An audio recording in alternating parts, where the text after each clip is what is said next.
John 11.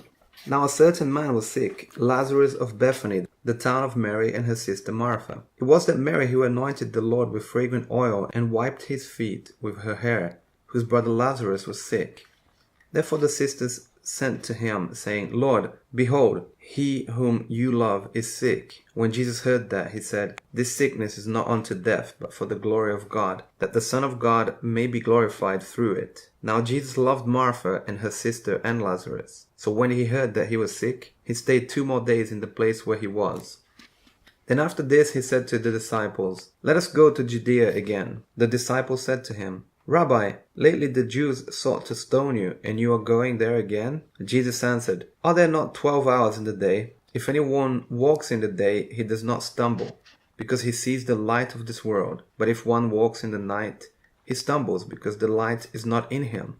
These things he said, and after that he said to them, Our friend Lazarus sleeps, but I go that I may wake him up. Then his disciples said, Lord, if he sleeps, he will get well. However, Jesus spoke of his death, but they thought that he was speaking about taking rest in sleep. Then Jesus said to them plainly, Lazarus is dead, and I am glad for your sakes that I was not there, that you may believe. Nevertheless, let us go to him. Then Thomas, who is called the twin, said to his fellow disciples, Let us also go, that we may die with him. So when Jesus came, he found that he had already been in the tomb 4 days. Now Bethany was near Jerusalem, about 2 miles away, and many of the Jews had joined the women around Martha and Mary to comfort them concerning their brother. Now Martha, as soon as she heard that Jesus was coming, went and met him, but Mary was sitting in the house. Now Martha said to Jesus, Lord, if you had been here, my brother would not have died. But even now I know that whatever you ask of God, God would give you.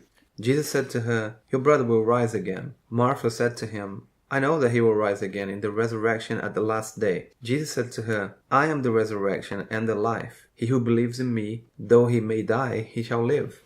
And whoever lives and believes in me shall never die.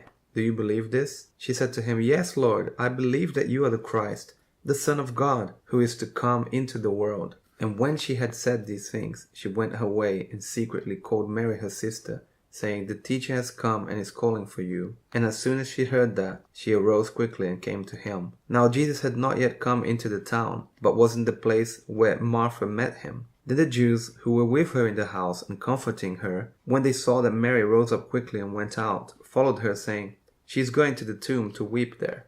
Then when Mary came where Jesus was and saw him, she fell down at his feet, saying to him, Lord, if you had been here, my brother would not have died. Therefore, when Jesus saw her weeping, and the Jews who came with her weeping, he groaned in the spirit and was troubled. And he said, Where have you laid him? They said to him, Lord, come and see. Jesus wept.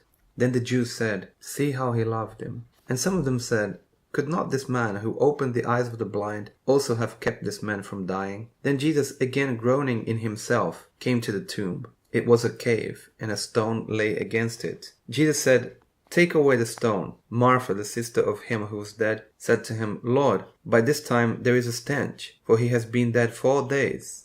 Jesus said to her, Did I not say to you that if you would believe, you would see the glory of God? Then they took away the stone from the place where the dead man was lying. And Jesus lifted up his eyes and said, Father, I thank you that you have heard me. And I know that you always hear me. But because of the people who are standing by, I said this, that they may believe that you sent me. Now when he had said these things, he cried with a loud voice, Lazarus, come forth!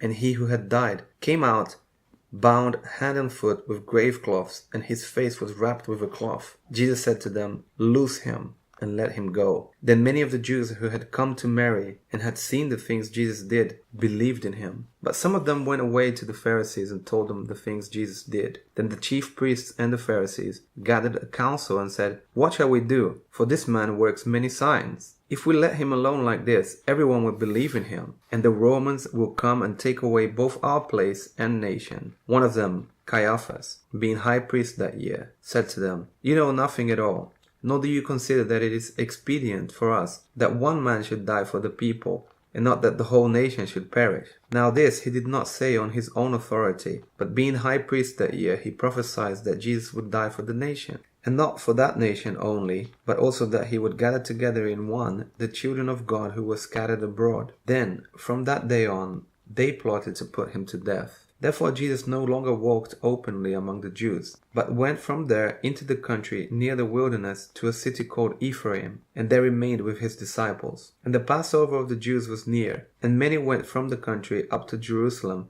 before the Passover to purify themselves. Then they sought Jesus and spoke among themselves as they stood in the temple. What do you think? That he will not come to the feast? Now both the chief priests and the Pharisees had given a command that if anyone knew where he was, he should report it, that they might seize him.